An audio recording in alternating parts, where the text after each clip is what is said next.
அத்தா விடுகாத்த பேச்சு ராக்காச்சி சீலக்காரி பெத்தனா மூலக்கர பாண்டி அங்காளம்மா தெங்காளம்மா ஒத்தடா கண்ணை திறந்து பாரு. தம்பி தம்பி பொறுமை பொறுமை. ஐயோ கொதிக்கிறாரு.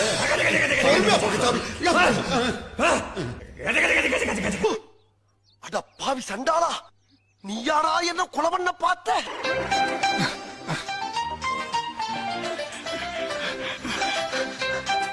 மேல் மலையனூரில் கோவில் கொண்ட என் அங்காள ஈஸ்வரியே, ஆத்தாடே அழைக்கின்றேன், ஆடி இங்கு வந்திடம்மா, நீ வந்திடம்மா. மேல் மலையனூர் அங்காளியே